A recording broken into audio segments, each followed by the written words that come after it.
Et donc, j'aimerais qu'on puisse avancer ce soir dans notre série Sans preuve pour la Bible. Sans preuve qui viennent de l'archéologie. Là, on est vraiment concentré sur l'archéologie. Si jamais un jour quelqu'un vous dit « Ah, mais la Bible, c'est rempli de mythes, c'est rempli de fables, c'est rempli d'histoires qui ne sont pas réelles », j'espère que grâce à cette série, vous allez pouvoir être un bon témoin de Jésus. Dans 1 Pierre 3, verset 15, ça nous dit d'être prêt en tant que chrétien à rendre témoignage et à défendre votre foi. Donc, pour être prêt, ça prend des préparatifs. Et je pense que ça vaut la peine de regarder ces informations. Puis vous pouvez dire, oui, mais il y a au moins 100 preuves là, que je connais.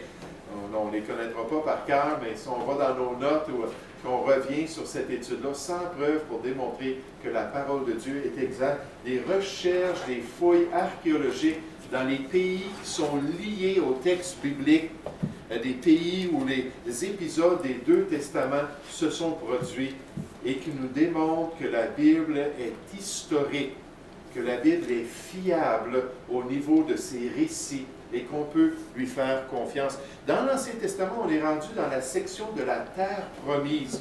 Cette période-là qui est liée à la conquête de Canaan sous Josué, jusqu'à la période finalement des rois d'Israël. Donc la période des juges, la période des premières années en Canaan et jusqu'à la période des rois d'Israël.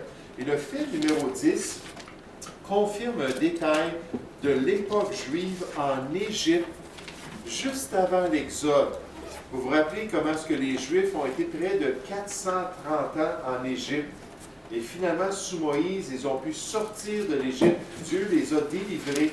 Et le fait numéro 10 a affaire à ça. En fait, il démontre l'exactitude du livre de l'Exode.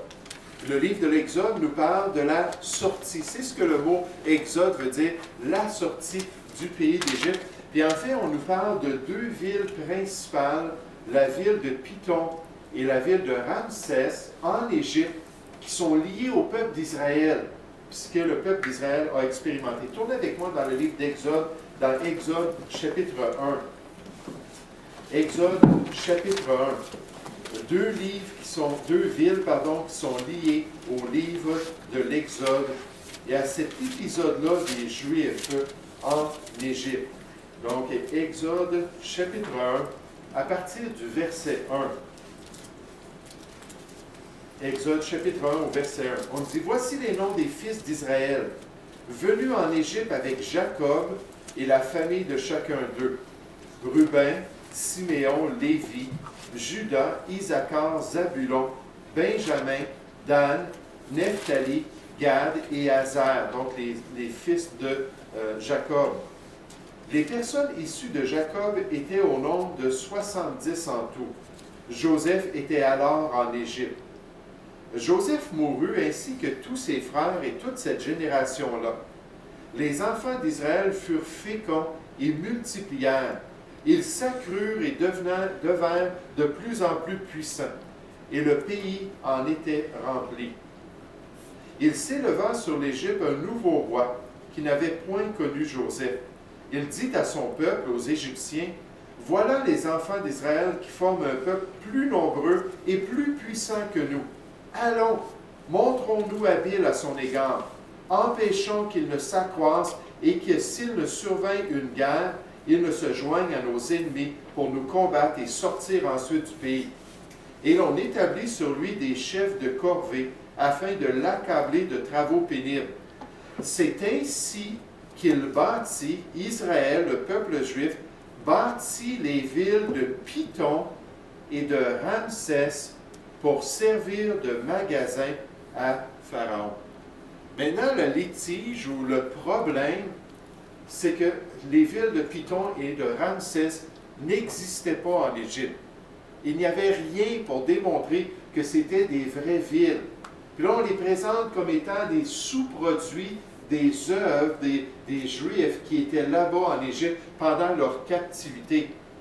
Puis à cause de ça, les experts, les égyptologues, niaient que ces villes-là aient vraiment existé. Et en fait, ils niaient de la même manière l'historicité du récit du livre de l'Exode. En fait, ils disaient que c'était une fabulation.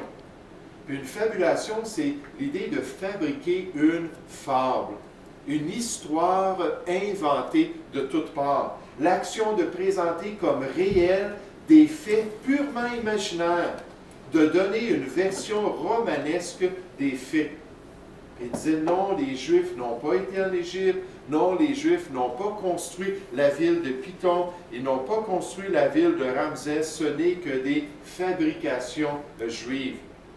Mais encore une fois, grâce à l'archéologie, cette critique contre le texte biblique a été totalement réfutée par la découverte de ces deux villes, pour démontrer encore une fois que le récit biblique était exact. Puis les sceptiques ont été confondus à nouveau. Comme on va le voir tout à travers cette série-là, gloire à Dieu, il a permis la découverte de ces deux villes. Un auteur dit, l'archéologie a confirmé une multitude de passages qui furent rejetés par les critiques comme étant non historiques et contradictoires aux faits connus. Et finalement, on a découvert la ville de Ramsès. On a découvert ses ruines, on a découvert des indications que c'était des grands magasins qui étaient utilisés par les pharaons de telle et telle dynastie. Dans les 31 dynasties, ils peuvent remonter à travers les dynasties à l'époque d'Israël en Égypte pour s'apercevoir que c'était une vraie ville et c'était la même chose pour la ville de Python, alors qu'ils ont fait toutes ces recherches archéologiques et qu'ils ont démontré que c'était de vraies villes. Selon Exode, chapitre 1, les Hébreux étaient des esclaves qui servirent à construire les villes égyptiennes de Python et de Ramsès. Les Égyptiens obligèrent les Hébreux à faire des briques avec ou sans paille. L'emplacement de Ramsès est maintenant associé à Cantyr, ou la ville de Tel el-Daba. Python était à l'intérieur d'un corridor naturel qui permettait d'entrer et de sortir d'Égypte. Les excavations à Tel el-Daba, au Ramsès, ont révélé une ville ancienne qui fut prospère, ayant plusieurs monuments, temples, édifices et magasins. Tel el-Retaba, merci aux musulmans d'amener ces noms-là en Égypte, est considérée comme étant l'emplacement de Python. Elle fut excavée de 1978 à 1985 par un archéologue canadien qui est allé là-bas en Égypte et qui a été en mesure de l'excaver. Et les évidences démontrent que ce fut une ville telle que décrite dans le livre de l'Exode. Ça, c'était le fait numéro 10. Maintenant, le fait numéro 11, alors qu'on continue à regarder notre série, confirme un détail concernant la construction du tabernacle. La construction du tabernacle. Le tabernacle, c'était ce genre de temple-là que Dieu avait demandé au peuple de pouvoir préparer pour pouvoir l'amener dans le désert et offrir des sacrifices à Dieu. Et dans la description, on a beaucoup de détails concernant le tabernacle qui devait être construit dans le désert. Et dans les instructions, Dieu avait dit qu'il devait construire un autel avec des cornes. Un autel avec des cornes. Si vous le remarquez ici, puis là on le voit un peu plus gros, ça c'était totalement une instruction étrange. Parce qu'il n'y avait aucun autel avec des cornes de connu dans le monde entier. Là on disait comment ça se fait qu'on croirait que c'était la réalité. Donc il y avait un doute concernant cet autel.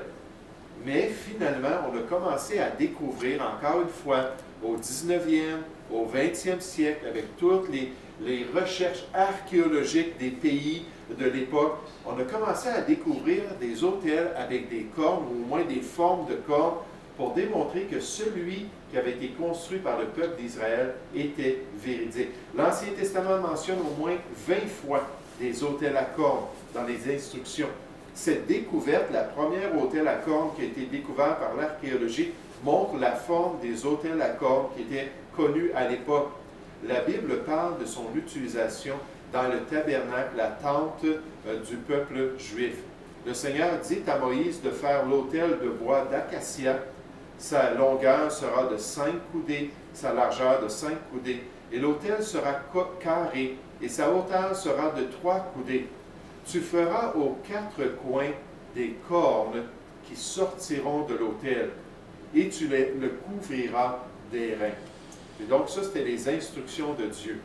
D'excellents exemples d'autels similaires furent trouvés lors d'excavations. Nécessairement, les différents éléments du culte juif sont disparus. Aujourd'hui, on ne sait pas où se trouve l'Arche de l'Alliance, par exemple.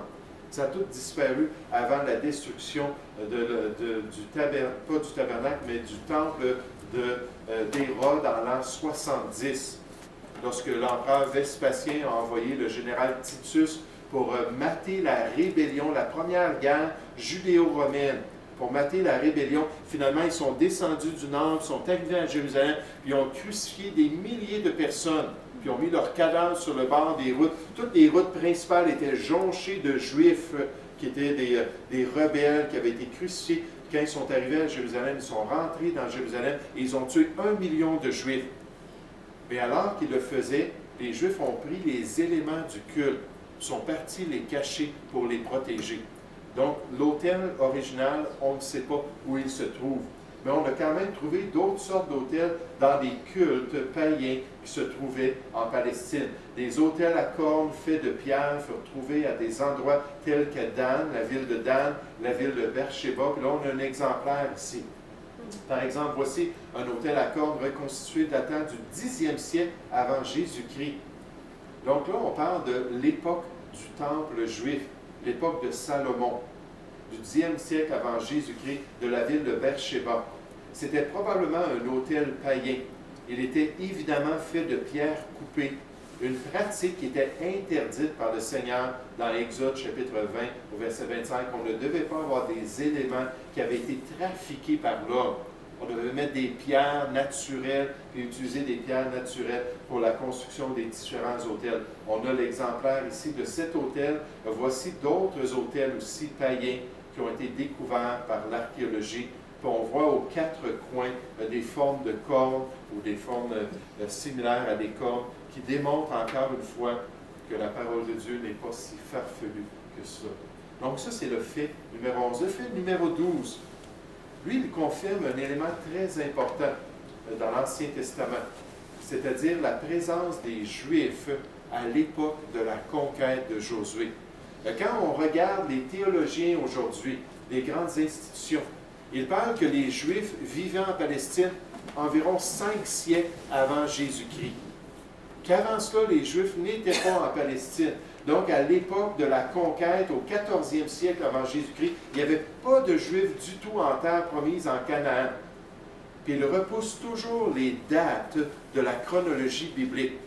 Pourquoi est-ce qu'ils le font? Premièrement, c'est pour mettre en doute la chronologie de l'Ancien Testament. Si on regarde, Dieu est très précis dans tous les détails. À partir de la création, il nous parle des généalogies, puis il nous donne des dates, il nous parle des rois, puis il fait des correspondances avec les autres pays païens, puis il s'efforce pour nous montrer la chronologie des événements pour qu'on puisse avoir une bonne image, un bon vol d'oiseau de l'histoire de Dieu dans l'Ancien Testament et du peuple juif. Mais eux, ils mettent en doute cela pour remettre en doute finalement l'inspiration de la parole de Dieu, remettre en doute les récits bibliques et finalement l'authenticité des Écritures et surtout le miraculeux, à cause de toutes les prophéties dans l'Ancien Testament.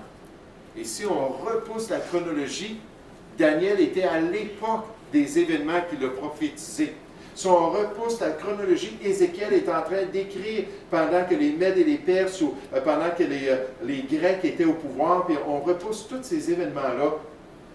Mais finalement, on s'aperçoit que l'archéologie a contré ces idées-là et que les Juifs étaient en terre promise, comme le texte biblique nous le dit si clairement. Je vais juste vous parler de quelques détails concernant la conquête. C'est important dans la chronologie biblique.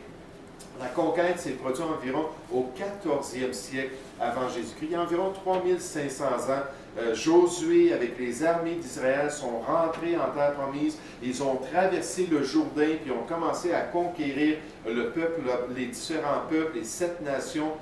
Et ça a duré environ 25 ans. Et pendant cette période-là, il y a 31 rois qui ont été conquis. C'était toutes des petites nations, on pourrait dire, des petits peuples indépendants qui habitaient en Canaan, en terre promise. Puis Josué a conquis ces 31 rois-là. Mais il n'y avait aucune attestation pour démontrer que c'était vrai. que la conquête s'était produite à cette époque-là, jusqu'à la découverte de la stèle du pharaon Meremta. Puis quand ils ont découvert la stèle du pharaon Meremta, ça a totalement changé ça. Et avec les informations que le pharaon a fait écrire sur cette stèle, une stèle, c'est tout simplement une grosse pierre historique. Il n'avait pas d'Internet à cette époque-là, il n'avait pas de journaux, il n'avait pas de presse à imprimer, les papyrus, ça s'usait rapidement, même les peaux pouvaient s'user, puis les parchemins qu'on appelle quand ils écrivaient sur des peaux. Donc, pour s'assurer que ça puisse durer, on gravait des choses historiques sur des pierres. On appelle ça des stèles. Puis sur cette stèle-là, qui a été découverte avec le tombeau du pharaon Meremta, on a des informations concernant une attaque contre les Juifs, ou une guerre contre les Juifs à l'époque de la conquête de Canaan. Donc, les Juifs étaient déjà en Canaan à cette époque-là. La stèle de Meremta est aussi nommée la stèle d'Israël. Le texte hiéroglyphique d'une stèle faite en Égypte décrit les victoires du pharaon Meremta vers l'an 1230 avant Jésus-Christ sur les Libyens et sur les Israélites. Donc, c'est bien loin de 500 ans avant Jésus-Christ, 700 ans plus tard, comme la plupart des théologiens vont dire que les Juifs sont rentrés en terre promise à cette époque-là, et c'est très proche du 14e siècle avant Jésus-Christ, selon la chronologie biblique. Les Juifs étaient déjà en terre promise. La stèle de Meremta mesure plus de 7 pieds de haut. Elle contient la première mention du nom Israël en dehors de la Bible, connue jusqu'à maintenant. Et le pharaon d'Égypte se glorifie d'une victoire sur Israël vers l'an 1230 avant Jésus-Christ. Donc, encore une fois, les sceptiques et les critiques sont confondus par les découvertes que Dieu a permis, par la confirmation de ces vérités-là concernant la conquête. Et ici, on voit sur la stèle le nom Isri-Réal. Puis en égyptien, avec le hiéroglyphe, ça représentait le peuple d'Israël. Bien que cette bataille entre l'Égypte et Israël ne soit pas mentionnée dans l'Ancien Testament, il y a beaucoup d'omissions dans l'Ancien Testament parce que ce n'était pas le plan de Dieu de parler de tout ce qui s'est produit en Israël. Bien souvent, on nous parle de David et des guerres de David. Combien de fois il est sorti sous Saül pour aller attaquer les Philistins et les Amoréens. On ne nous donne pas les détails de ces choses-là. Donc, ce n'est pas important que ça ne soit pas mentionné. Mais la stèle indique qu'en effet, les Israélites vivaient bel et bien en terre promise à cette période et qu'ils y étaient arrivés avant l'an 1230 avant Jésus-Christ. En 1230, ils étaient déjà un peuple qui habitait en terre promise. Le fait numéro 12. Maintenant, le fait numéro 13 est très similaire au précédent. C'est encore une découverte archéologique qui vient confirmer le même fait. Le fait que les Juifs étaient réellement là. Mais là, ce n'est pas sur une stèle, c'est plutôt sur un monument. C'est la plus ancienne image, parce qu'on a fait même un dessin de la bataille avec le pharaon Meremta. C'est la plus ancienne illustration du peuple juif qu'on retrouve dans les pays de l'époque. En Égypte, sur un mur du merveilleux temple Karnak, un des temples qui est quand même assez bien préservé, est une scène récemment identifiée comme étant les séquelles d'une bataille entre les Égyptiens et les Israélites, ayant eu lieu probablement vers l'an 1209 avant Jésus-Christ. Encore une fois, au 13e siècle, très proche de la conquête de Canaan. On voit ici le temple de Karnak en Égypte et qui a cette scène-là.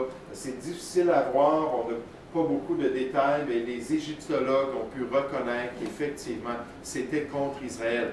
Le dessin d'une scène sculptée montre les Israélites vaincus par les armées de Pharaon Meremta. Et quand les pharaons faisaient faire des stèles ou des dessins, c'était à cause qu'ils avaient la victoire. La bataille de Karnak, puis d'autres batailles, c'était souvent lié à ça. C'est la scène 4 du relief apparaissant sur le temple de Karnak à Thèbes, qui est maintenant appelée la ville de Luxor en Égypte. Donc encore une confirmation sculptée environ 200 ans après l'époque de Moïse et de Josué. Cette scène de bataille est de loin la plus ancienne image ou illustration des Israélites jamais découverte. Encore une confirmation, la parole de Dieu est exacte.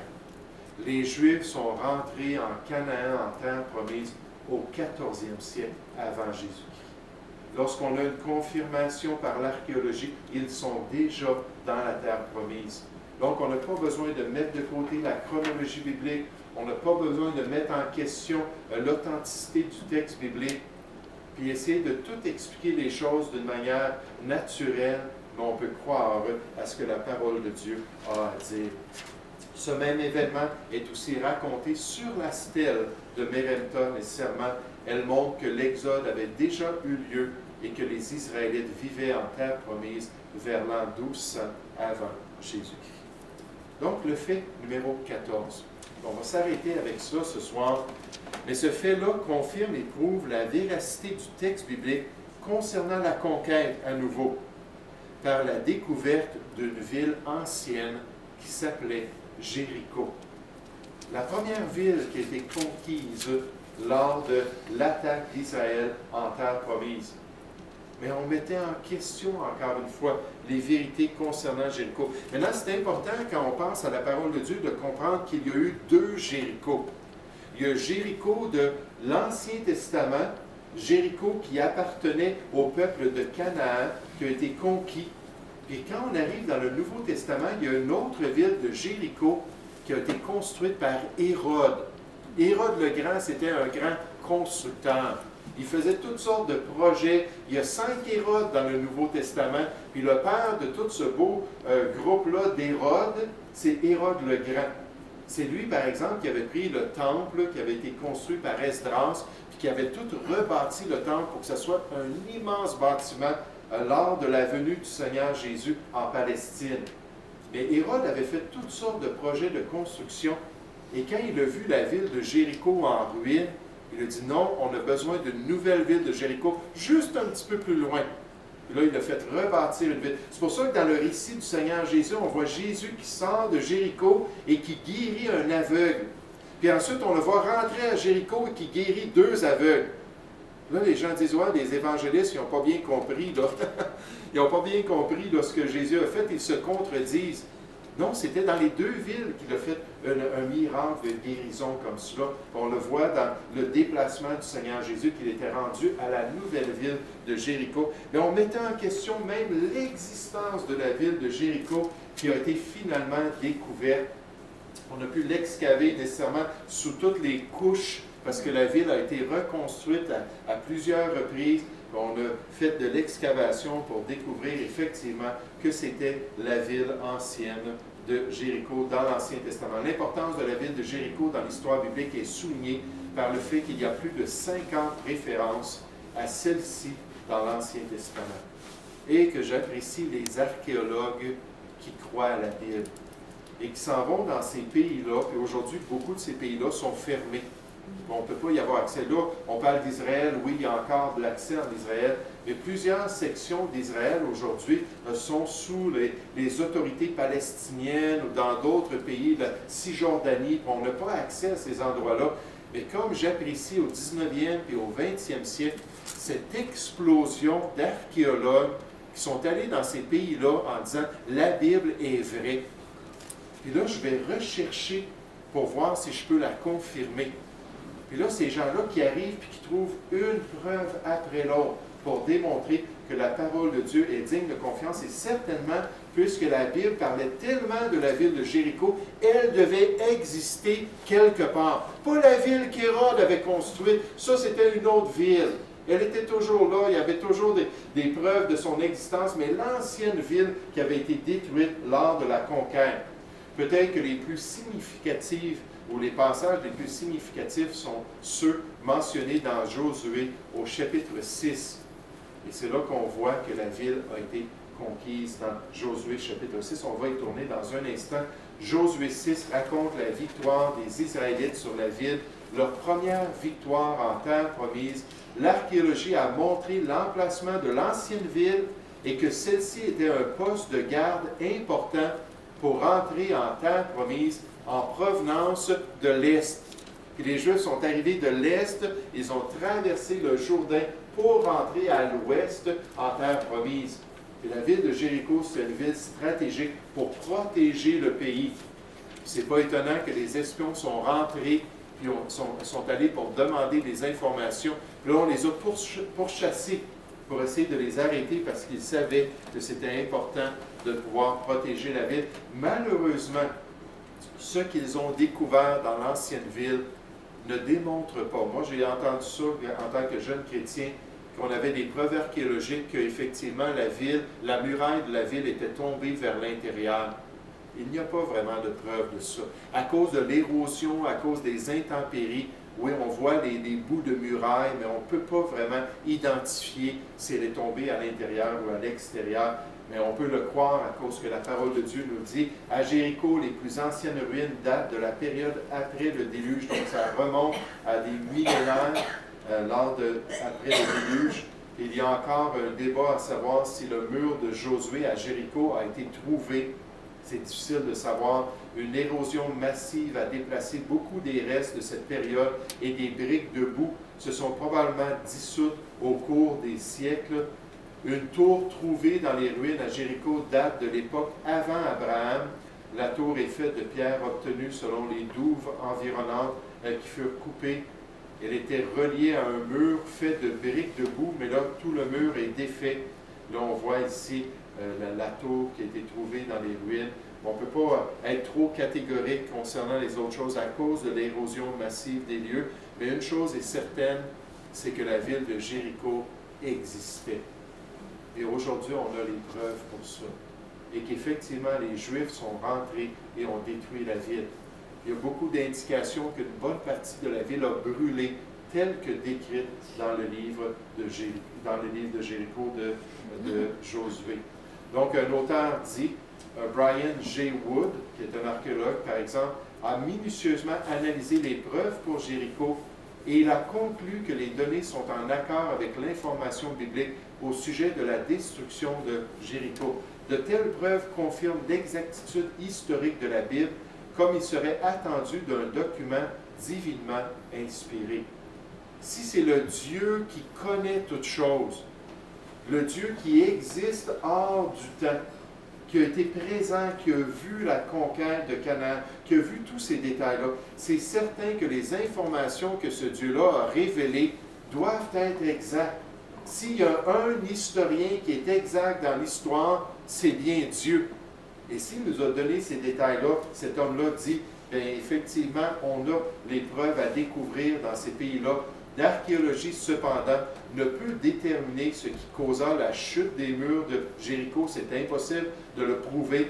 C'est par la foi que nous acceptons les causes divines dans l'histoire humaine.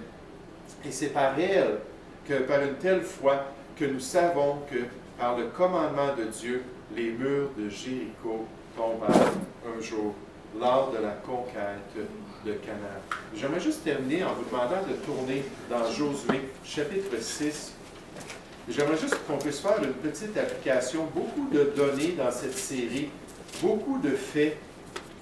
Mais je pense que c'est important pour nous de voir une application à travers tout cela. Josué, chapitre 6. Remarquez les instructions que Dieu a données au peuple d'Israël avant de rentrer dans la conquête de la ville de Jéricho. Josué, chapitre 6, au verset 15. On nous dit le 7e jour, vous vous souvenez que le peuple devait tourner autour de la ville pendant 7 jours de temps, une fois à chaque jour, puis le 7e jour devait faire 7 fois le tour de la ville. Le 7e jour, ils se levèrent de bon matin dès l'aurore et ils firent de la même manière 7 fois le tour de la ville. Ce fut le seul jour où ils firent 7 fois le tour de la ville. À la 7e fois, comme les sacrificateurs sonnaient des trompettes, Josué dit au peuple, juste avant de rentrer, les dernières instructions. Il dit, poussez des cris, car l'Éternel vous a livré la ville. La ville sera dévouée à l'Éternel par interdit. elle, tout ce qui s'y trouve. Mais on laissera la vie à Rahab, la prostituée, et à tous ceux qui seront avec elle dans la maison, parce qu'elle a caché les messagers que nous avions envoyés. Gardez-vous seulement. C'est là qu'on voit l'importance d'écouter attentivement les instructions de Dieu. Et vous allez voir, bien, vous ne le verrez pas, mais si vous lisez Josué et la conquête, ça n'a pas été toujours comme cela. En fait, Dieu changeait des fois les règles. Il disait, dans cette ville-là, vous allez agir de telle manière. Il testait leur obéissance. Dans cette autre ville-là, vous allez agir de telle autre manière. Puis on voit que Dieu avait un plan pour chaque ville et pour son peuple. Gardez-vous seulement de ce qui sera dévoué par interdit. Car si vous preniez ce que vous aurez dévoué par interdit, vous mettriez le camp d'Israël en interdit, sous le jugement de Dieu, et vous y jetteriez le trouble. Tout l'argent et tout l'or, tous les objets d'airain et de fer seront consacrés à l'Éternel et entreront dans le trésor de l'Éternel. Et nécessairement, on sait que ce qui s'est produit, ils ont réussi à rentrer dans la ville de Jéricho, à conquérir la ville. Puis après avoir eu ce grand succès-là, ils se sont tournés vers une petite ville. Là, ils sont partis pour conquérir la ville avec seulement quelques soldats. Et ils se sont fait battre lamentablement. Je pense une trentaine de personnes parmi les enfants d'Israël est décédé. 36 hommes sont morts lorsqu'ils sont allés pour conquérir la ville de Haï. Et lorsque finalement ils ont pleuré devant la personne de Dieu, puis je me souviens, Josué était là, puis il avait déchiré ses vêtements, puis il avait le cœur tout brisé, puis il dit, les gens, les peuples de Canaan vont apprendre de notre défaite contre un petit village de quelques milliers de personnes, ils vont s'assembler contre nous, puis ils vont nous détruire. Puis là, il était là devant Dieu, puis il avait le cœur brisé. Dieu a dit, lève-toi, là, c'est assez, là. C'est le temps de régler les choses. Il y a de l'interdit au milieu du peuple. Il y avait un homme qui s'appelait, comment? Akan. Et ce que Akan avait fait, c'est qu'il avait vu parmi toutes les ruines de la ville, il avait vu des trésors, il les avait convoités. Ça a commencé par ses yeux. Hein? Job a dit dans Job chapitre 30 que Dieu me garde de suivre, que mon cœur ne suive pas mes yeux. Et les yeux, ça affecte notre cœur. Ce qui réjouit, ce qui plaît aux yeux, réjouit le cœur. Là, il a vu ces richesses-là, puis on voit ça au verset 21. On dit, j'ai vu dans le butin un beau manteau de chinéar, 200 cycles d'argent et un lingot d'or du poids de 50 cycles. Je les ai convoités et je les ai pris. S'il y a une application concernant la ville de Jéricho, c'est que cet événement-là s'est vraiment produit comme Dieu l'a révélé. Et qu'il y a vraiment un Juif qui s'appelait Akan, qui a laissé ses yeux affecter son cœur pour se détourner de la volonté de Dieu. Dans Job 31, Job a dit, j'avais fait un pacte avec mes yeux de ne pas arrêter mon regard sur une vierge. C'est une chose de voir quelque chose de mauvaise, mais c'est une chose de regarder quelque chose de mauvais et de convoiter dans notre cœur. L'homme prudent voit le mal et se cache, tandis que les simples avancent et sont punis. Proverbe chapitre 22 au verset 3. Il y a plusieurs faits ce soir, encore une fois, qui nous démontrent la critique. Des gens qui essaient de détruire l'historicité de la parole de Dieu, enlever le fondement même de la foi.